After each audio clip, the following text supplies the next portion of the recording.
오늘 이 소백산 자락에 대승사에 오신 우리 여러 불자님들 복과 지혜가 충만되기를 축원드립니다. 우리가 이렇게 도량에 모였을 적엔 무엇을 위함일까요? 결국은 이 시대에 살아가는 우리들은 이 시대의 정신을 바르게 봐야 되겠죠. 오늘날 이 시대는 극히 혼란스러운 시대라고 할 수 있습니다. 전부 다 개인주의와 자기중심적인 아상에 빠져서 진리의 길을 멀리하고 있습니다. 내가 나의 참모습을 잃어버렸을 적에 그 잃어버림은 참으로 큰 손실이 될 수 있습니다. 불교는 내가 나의 참모습을 깨우치는 데 뜻이 있습니다.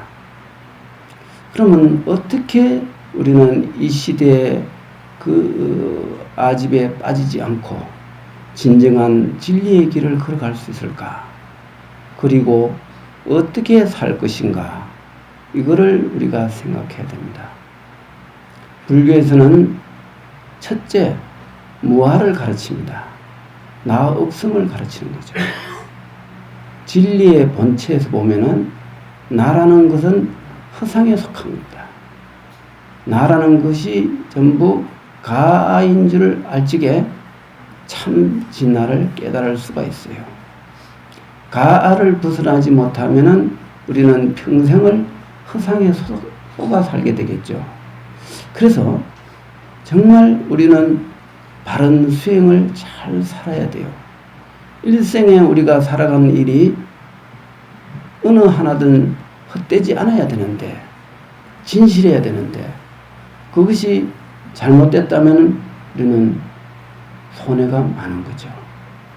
사람들은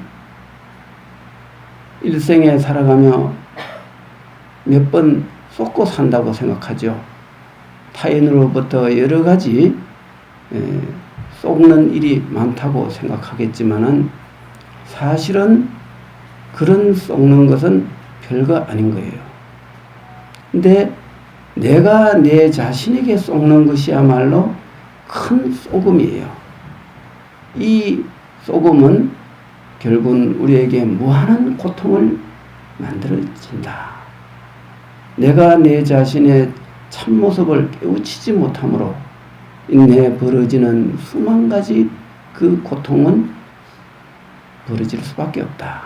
이렇게 생각을 해야 됩니다. 나는 어제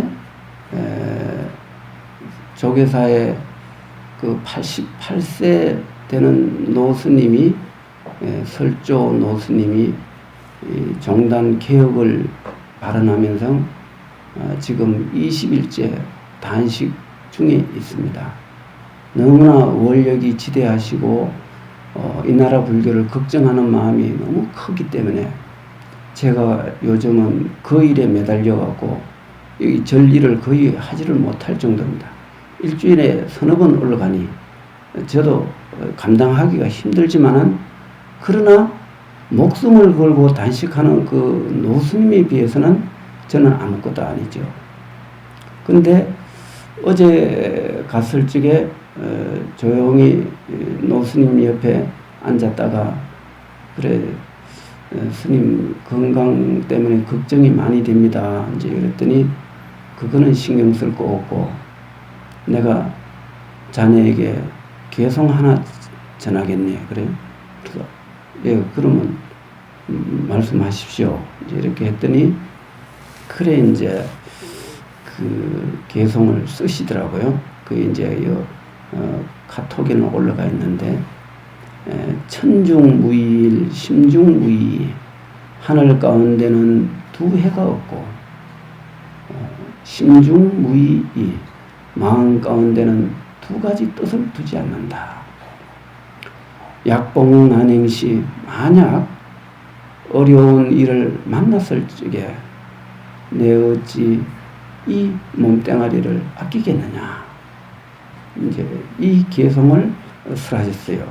그런데 이 개성은 그 94년도 종단 그때 의원 스님 워낙 그 정권에 집착한 때문에 승려대회가 한번 조계사에서 열린 적이 있는데 그때 이 설조노 스님이 부의장으로서 그 개혁을 주도를 하셨어요. 그런데 그분이 지금 이 94년도 의원 스님 그것은 자그마한 일에 불과하다는 거예요. 지금 정단에서 벌어지는 일은 그보다 10배는 더 심한 내용을 갖고 있는데도 절에서는 움직이지 못하니 이게 한탄스럽다. 그래서 내가 목숨 걸고 나오겠다. 이렇게 하시고 지금 단식을 하시는 거거든요. 그래서 이 개송이 노스님은 단식하다가 그대로 가시겠다고 그렇게 선언을 했고 가면 잿가루라도 남겨서 그 현장에 두라고 이제 이렇게 말씀하셨는데 그래서 그러면 이 개송이 스님의 열반송이 되겠군요. 그랬더니 그거는 알아서 하라 이제 이렇게 말씀하셨어요. 이 개송의 뜻이 정말 불교에서는 위법망구라는 말이 있지 않습니까? 진리를 위해서 내 한 몸을 잊어버렸다, 잊는다 이런 그 불교의 그 가르침이 있는데 이 개성이야말로 가장 이 시대에 절실한 그 가르침이 아니겠는가 이런 생각을 하면서 문득 이 차도는 생각이 났습니다.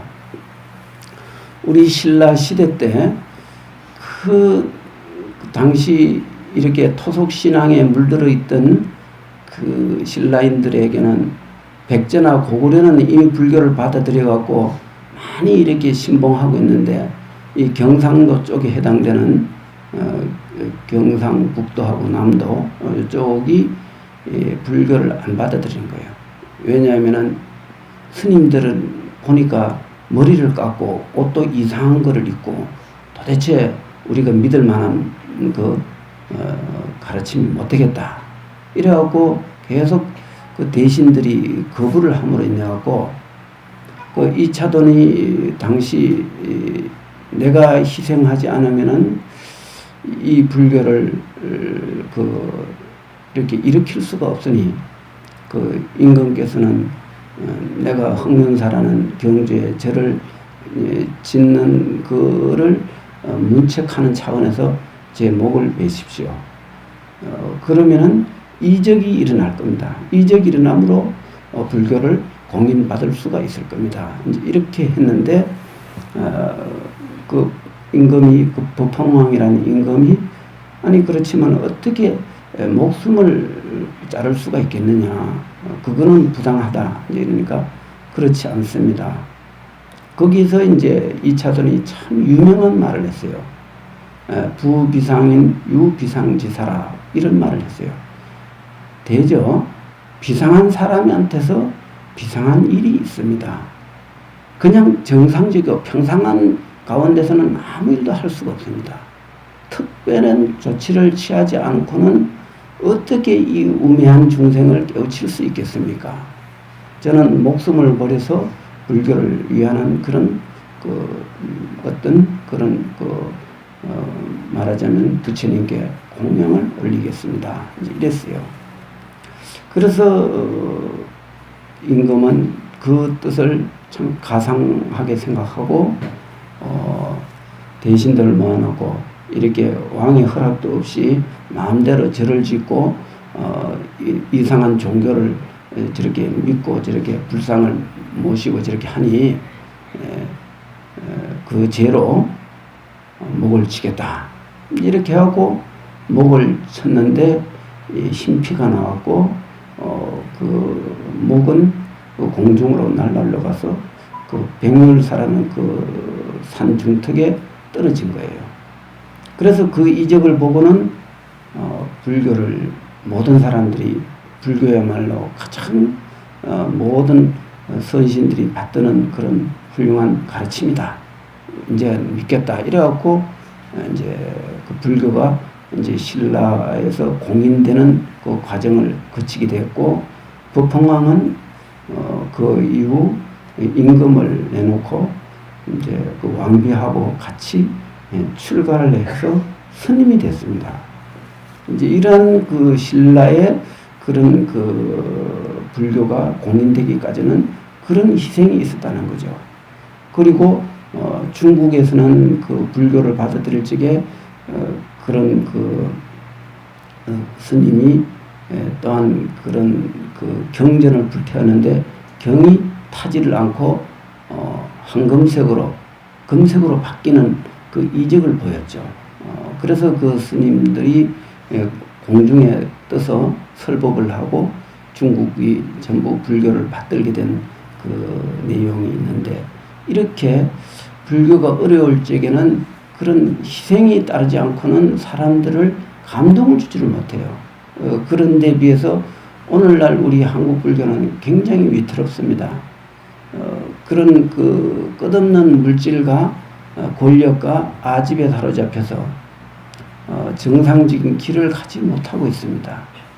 그래서 여기에서 누군가가 나서야 되겠다. 이러지 않으면은 불교가 세멸할 수도 있겠다. 이런 그 우려를 하고 제가 요즘 그렇게 올라가서 일을 조금 하고 있습니다.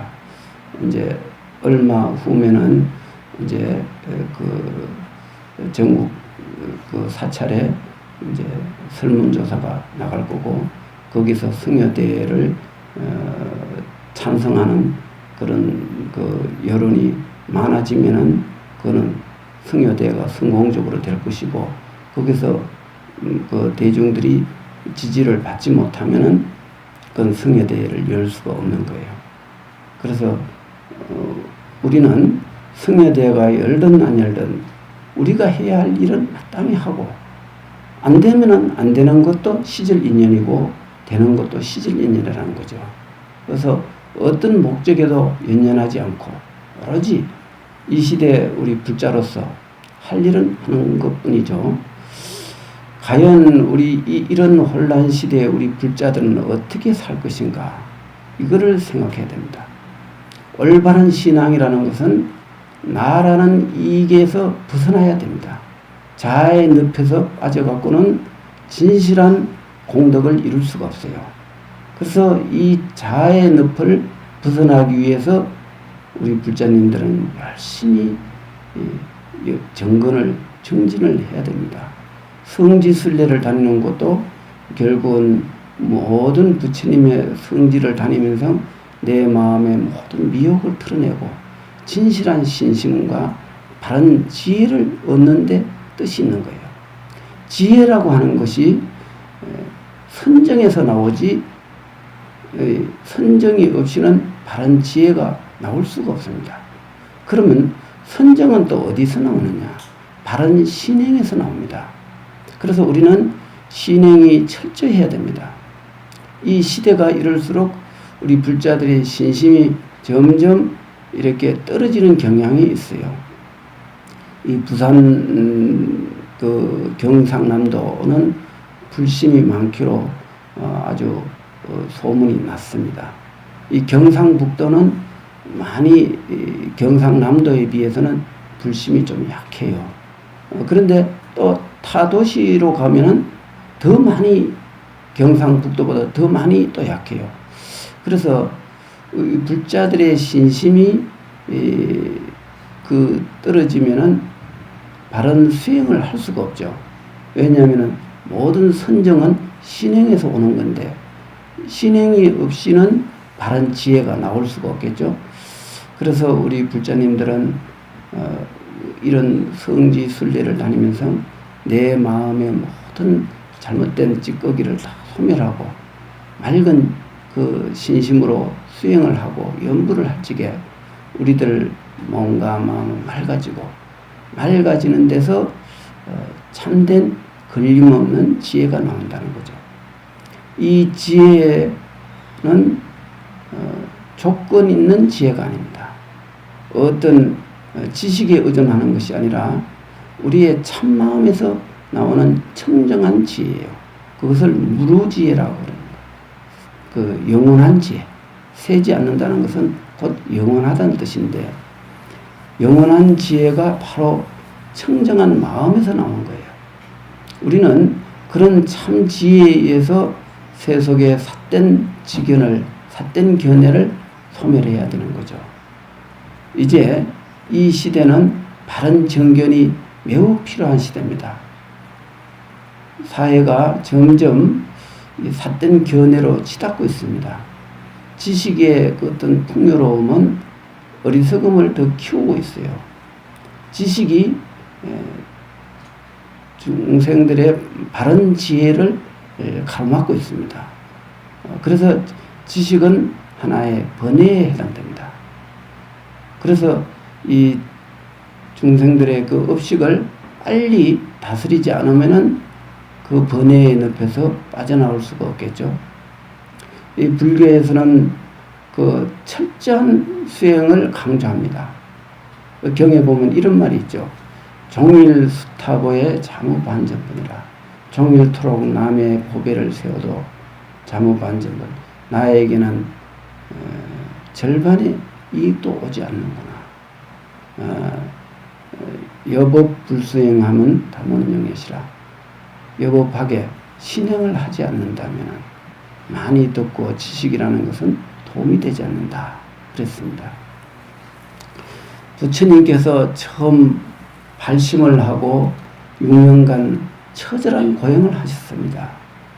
거기서 6년 동안을 그 공기와 물만 먹고 산매에 들어가셨어요.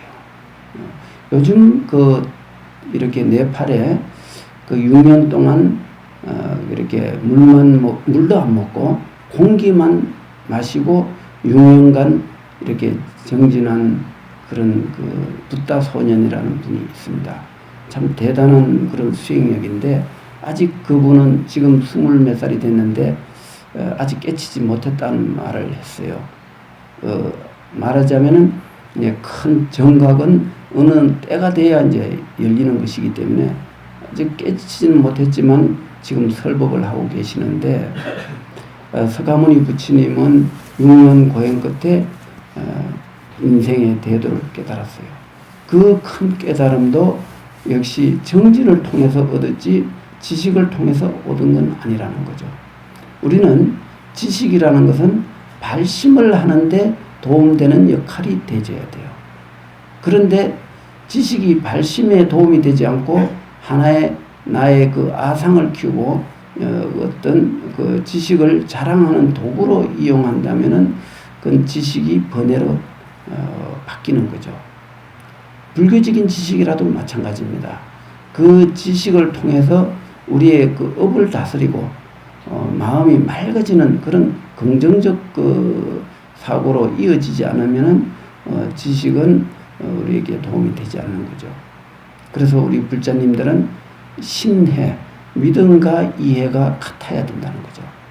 이해한 만큼 실천하려는 노력이 따라줘야 되고 그 노력이 따라주지 않으면은 이해와 신행은 따로 되는 거죠. 그렇게 되면은 바른 수행을 할 수가 없습니다.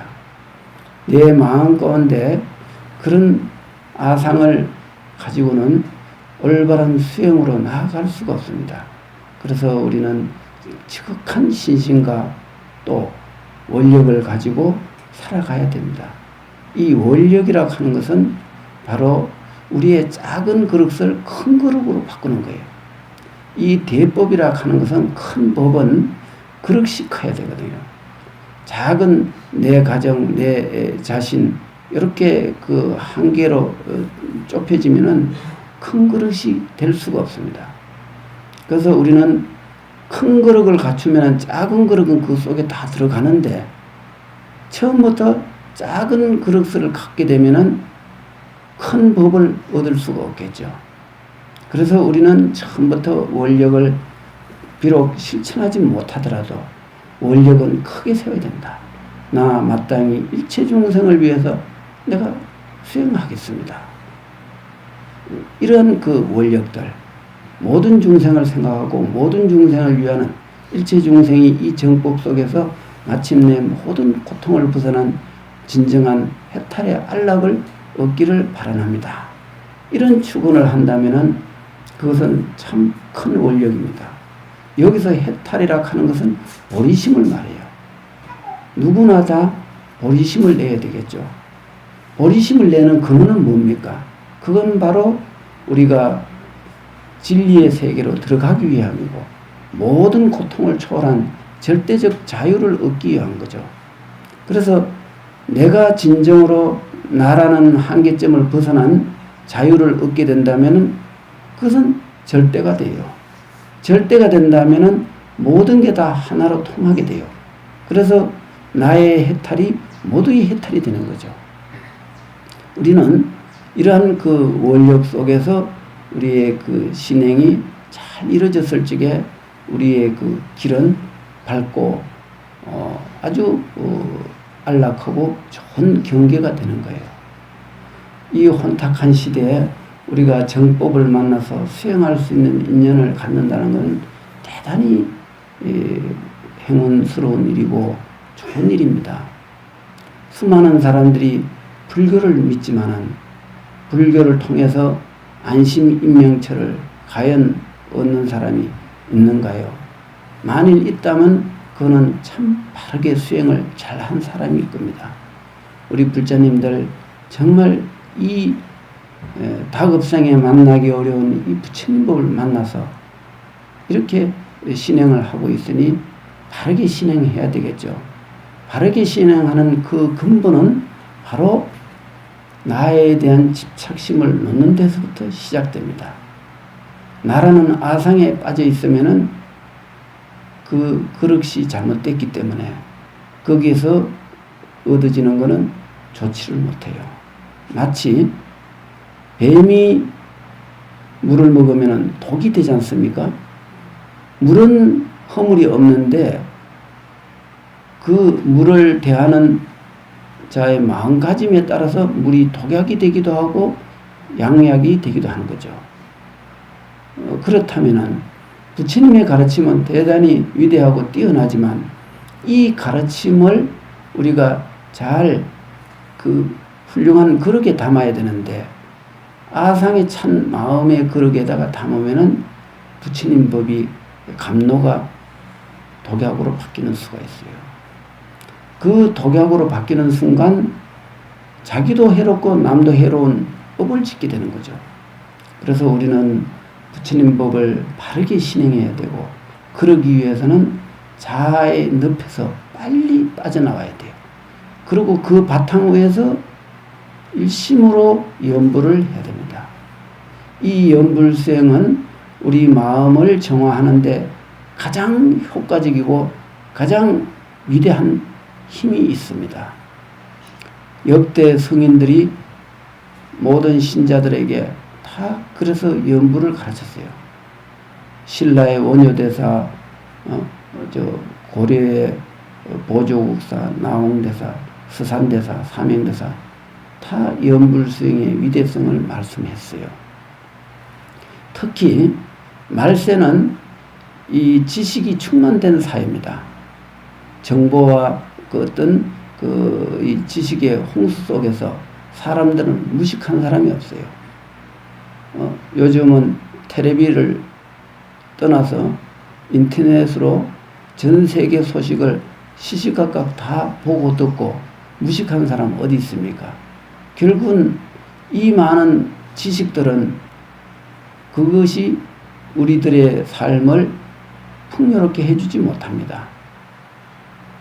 그러면은 이 많은 지식을 번뇌로 바뀌는 이거를 소멸하는 데는 선정의 힘이 필요합니다.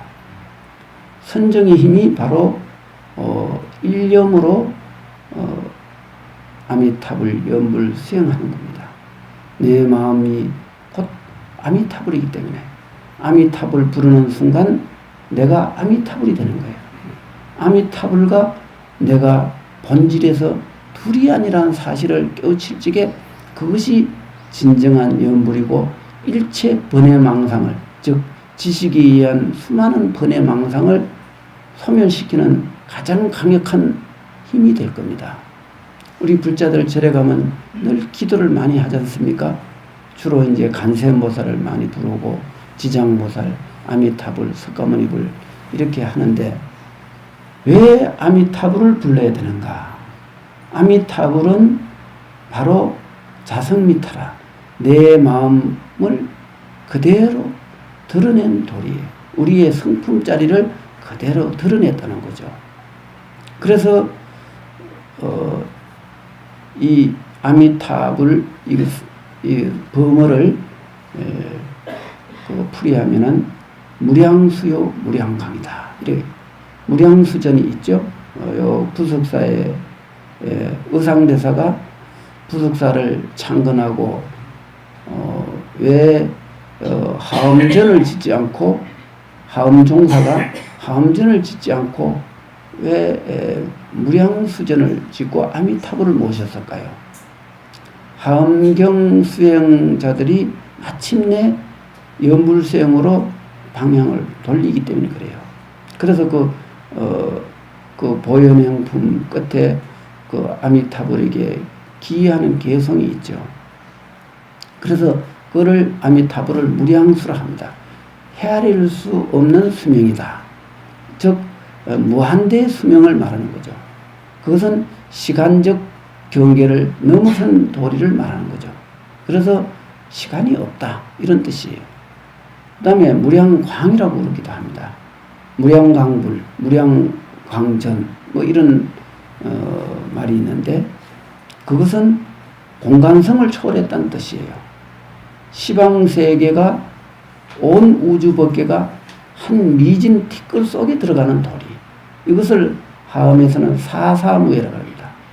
큰 바다가 한 방울 물 속으로 다 들어가는 도리. 이것이 사사무예입니다.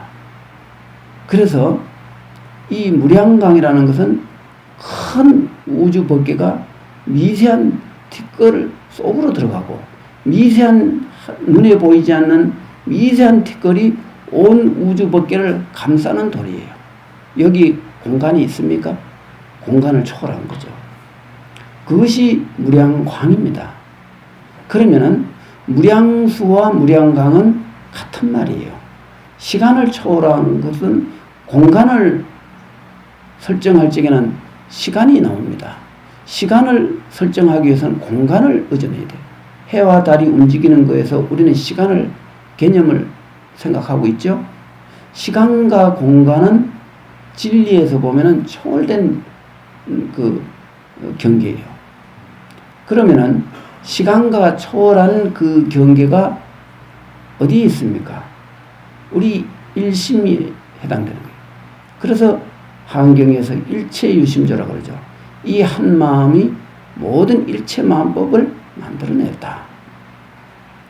그러면은 이 마음이 이렇게 전지전능하고 이 마음이 절대 시간과 공간을 초월한 절대적 경계라면은 우리는 이 마음을 찾기 위한 노력을 해야 돼요. 그리고 이 마음에서 우주 마음법의 근본적인 그 뜻을 찾아낼 수가 있습니다. 불교는 이 마음을 찾는 데 뜻을 두고 있어요. 다른 데 있지 않습니다. 찾기 위해서 우리는 수행을 하는 거죠. 수행하는 방법으로 일심으로 내가 나를 찾는 거예요. 아미타불 부르는 게. 왜냐? 자성미타, 유심정토. 유심정토라는 것은 이 마음이 바로 정토요. 이 마음이 바로 자성이라는 뜻이거든요. 그러면 이 자성이 시간성을 초월했으니 무량수고 공간성을 초월했으니 무량광이 되는 거죠. 이처럼 시간과 공간을 초월한 절대경의 우리의 그 근원자리를 사람마다 다 가지고 있습니다. 그게 없는 존재가 어디 있습니까? 삼라만상 두두물물이 부처 아님이 없습니다. 이 마음은 시간과 공간을 초월했으니 보고 듣는 이 경계가 성품짜리 아닌 게 어디 있겠어요. 그러나 이 성품짜리를 보지 못하면은 보고 듣는 경계가 전부 허망한 망상으로 돌아갈 뿐이에요. 우리는 이 마음짜리를 통해서 일체가 다 부처라는 그 사실을 깨우쳐야 돼요. 그게 바로 불교의 핵심으로 들어가는 것이고 우리가 마침내 돌아가야 할 고향입니다. 우리는 우리의 고향을 잃어버린 지 너무나 오래됐어요. 이제 들어가는 길조차 몰라요. 다행히 서가모니 부처님이 고향 가는 길을 이렇게 밝혀주셨어요. 우리는 부처님의 가르침을 이정표 삼아 내 마음의 고향으로 돌아가야 됩니다. 이것이 우리들이 반드시 이 생에 불법을 만났을 적에 실천해야 됩니다.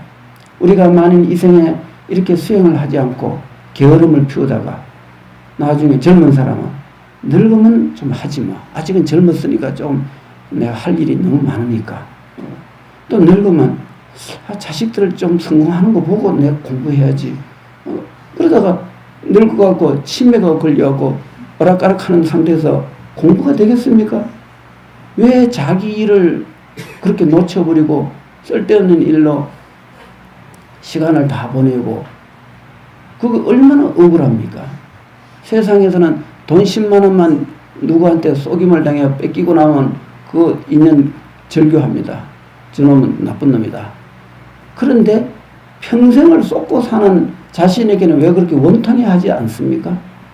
그거야말로 진짜 원통해야 되는데요. 내가 내 자신의 일을 잃어버리고 엉뚱한 일에 일생을 낭비하고 허비를 한 것은 그거 진정 억울한 거 아닌가요? 그 억울해야 할 거는 억울해하지 않고 억울할 필요도 없고 헛개비라는 것은 어차피 헛개비예요. 헛개비한테서 뭐 그렇게 그 비중 있는 그런 그런 내용이 없어요.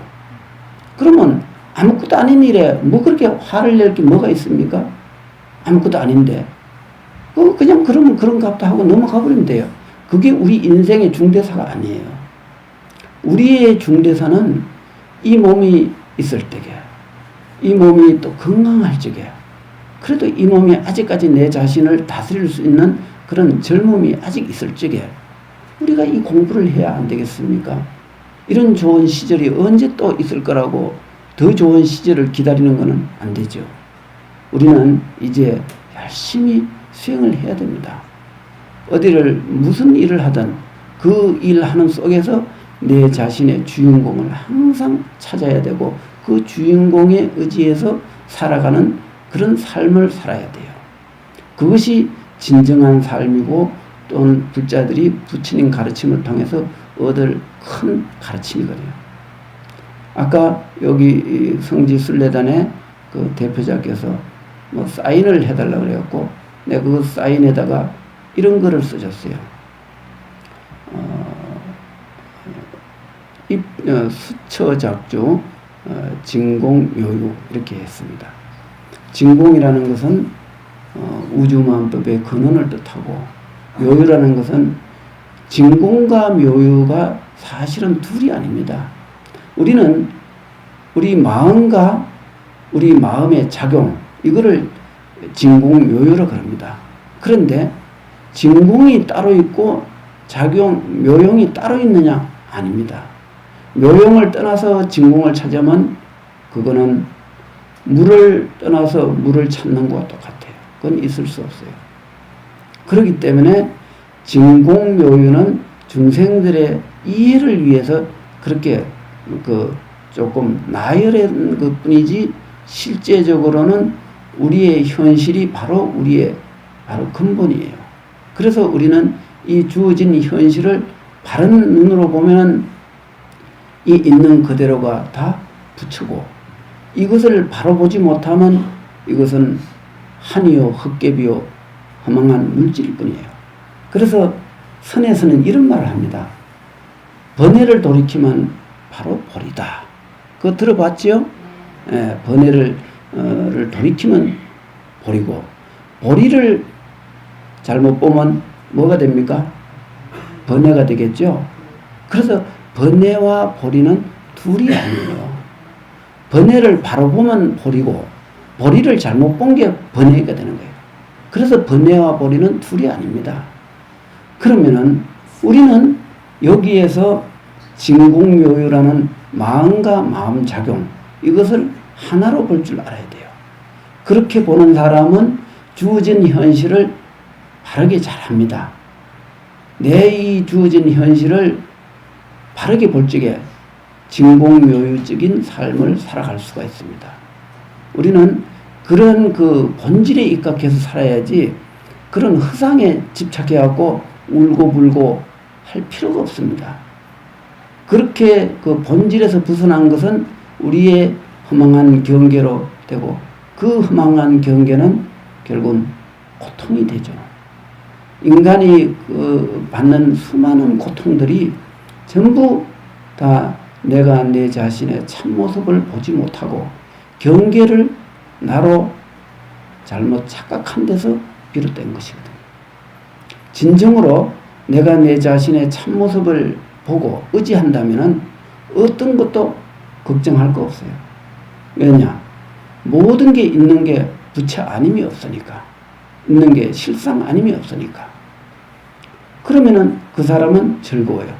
고통이 와도 고통까지도 즐겨야 돼요. 그러면 그 고통이 내인데 영향을 못 미쳐요. 즐거움과 괴로움을 둘로 나누지 않게 되는 거죠. 사람들은 즐거우면 즐거움에 빠지고 괴로움은 멀리하려고 애를 쓰거든요. 그러나 즐거움과 괴로움을 둘 다 하나의 마음으로 근본으로 돌리면은 즐거움도 없고 괴로움도 없고 그래서 열반의 청정한 즐거움을 얻게 된다 이거죠. 그것이 수처작조예요. 가는 곳마다 주인공을 찾는다. 즉 내 근본 성품에 의지하고 바깥 경계에 끄달리지 않는다. 이것이 수처작조예요. 그래서 우리는 그러한 그 진공요요적이고 수처작조적인 그런 삶을 살아야 한다. 그거로 내가 오늘 여기 오신 분들에게 사인을 했습니다. 우리 불자님들 그러한 그래서 우리는 그러한 그 사심이 없는 순수한 마음, 순수한 인간, 순수한 삶을 살아가는 그런 훌륭한 불자가 되시기를 바라면서 오늘 본문은 이거로 마치겠습니다. 성불하십시오. 오늘 자리에 설명하십시오. 자아의 늪에서 벗어나 청정한 마음으로 일심정진하여 무능지혜를 얻으라는 깊은 상, 계곡에서 흐르는 맑은 물과 같은 감목법에 누린 스님께 박수로 한번 감사의 마음을 전합니다. 잠깐 탑 설명을 하겠습니다. 탑은 아까 제가 말했지만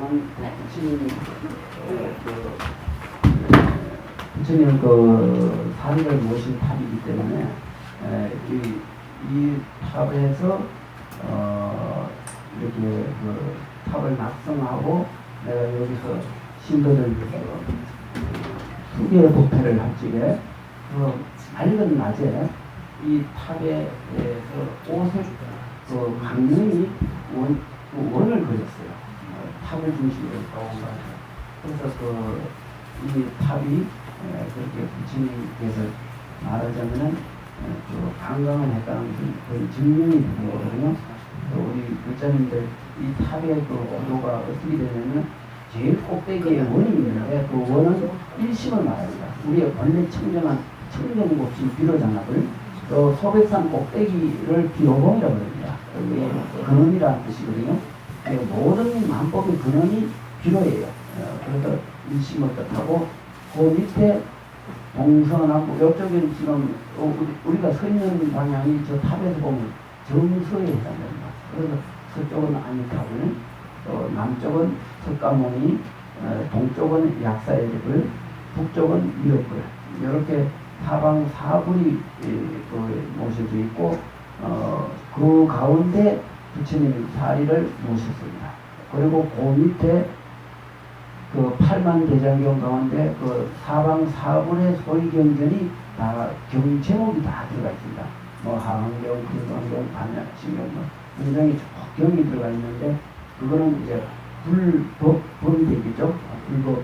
그 다음에 성으로서 밑에 간세음, 민수, 보현, 지장 4대 보살이 그 밑에 있고 그 다음에 밑에는 또 16만 한쪽에 4분의 나한인들이 있어요. 그래서 또 가에는 또 사천왕이 이제 불법의 세계를 보호하고 그다음에 그 난간에는 팔부신장이 이 난간을 지키고 있는데 그거는 이제 불국 세계를 이제 이렇게 보호하고 불법을 수호한다는 그런 의미로 팔부신장이 불법을 보호하거든요. 그래서 저 탑은 저 탑 자체로 불교의 그 우주관이요 불교의 그 어떤 세계관이 그게 다 있다. 그래서 그대로 하나의 형상화된 만다라라고 말할 수 있습니다. 그래서 우리 신정교 법회가 끝나면은 그 탑을 세 바퀴를 돌고 그래 가시면은 아주 오늘 불국 세계를 한 바퀴 돌고 그래 가는 탑이 됩니다.